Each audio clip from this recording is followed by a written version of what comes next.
अस्सलामु अलैकुम वरहमतुल्लाहि ताला वबरकातुहू। नाज़रीन किराम, आज जिस उन्वान पे बात होनी है वो बात यह है कि अवाम इस शशो पंजे में मुब्तला है। ये लॉकडाउन की वजह से अवाम ये कहती है कि हज़रत तवज्जो चाहूँगा, क्योंकि सवाल मुफ्ती साहब से करना है। सवाल अच्छी तरह आप समझ लें। मुफ्ती साहब, आपकी बारगाह में अर्ज़ा ये है कि कुछ लोगों के सवालात आ रहे हैं कि इन साल लॉकडाउन की वजह से अगर ईद की नमाज यानी ईद कुर्बान, जिसको ईदुल अज़हा कहते हैं, अगर कुर्बानी की नमाज नहीं पढ़ी गई तो अब ऐसी सूरत में एक बेनमाजी कुर्बानी करेगा तो वो कुर्बानी होगी या नहीं, क्योंकि वो तो नमाज पढ़ा नहीं, और जब नमाज पढ़ा नहीं तो सिर्फ कुर्बानी किया।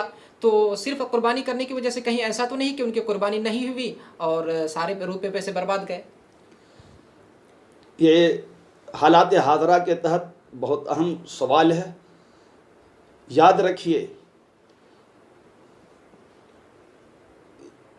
ईद कुर्बान की नमाज ये भी वाजिब है और कुर्बानी भी वाजिब है।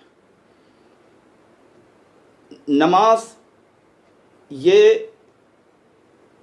बदनी इबादत है और कुर्बानी ये माली इबादत है, और दोनों का हुक्म कुरान पाक में अलग अलग है। अल्लाह तबारक व तआला ने सूरह कौसर में इरशाद फरमाया, फसल्ली लिरब्बिका वनहर, तो अपने रब के लिए नमाज पढ़ो और कुर्बानी करो। तो लॉकडाउन की वजह से अगर किसी की नमाज बकर ईद की छूट जाती है जो वाजिब है,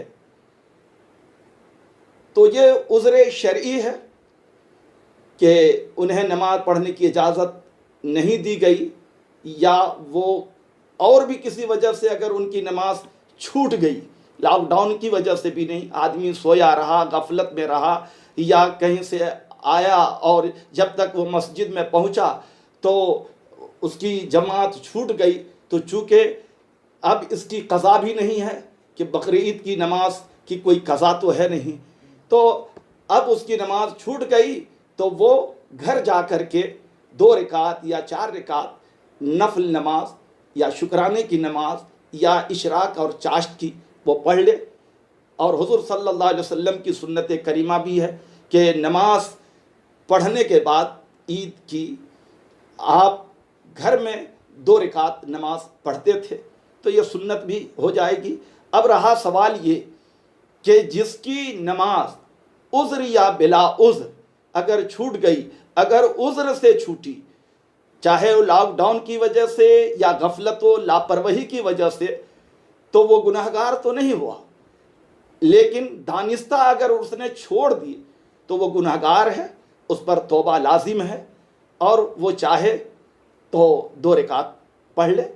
और अगर नहीं भी पढ़ा तो अब सवाल ये कि उसके पास कुर्बानी का जानवर है और वो बग़ैर बकर ईद की नमाज पढ़े हुए कुर्बानी अगर करेगा तो उसकी कुर्बानी होगी या नहीं, तो यकीनन उसकी कुर्बानी हो जाएगी, क्योंकि रब का हुक्म है वनहर, और कुर्बानी करो।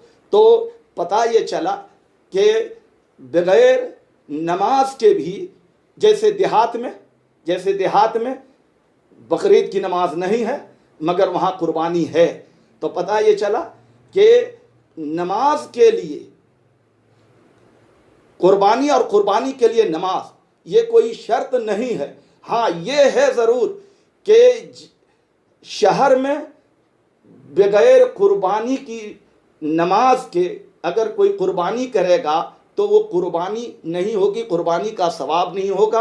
हाँ, एक हलाल गोश्त खाना होगा। और देहात में तो चूँकि कुर्बानी की नमाज है ही नहीं है, ईदुल अज़हा की नमाज है ही नहीं है, तो वहाँ तो सुबह सादिक से लेकर और 12वीं के गुरूब आफ्ताब तक कुर्बानी का वक्त है। और शहर में नमाज ईद अज़हा यानी कुर्बानी की नमाज के बाद से लेकर 12वीं के गुरूब आफ्ताब तक कुर्बानी का वक्त है।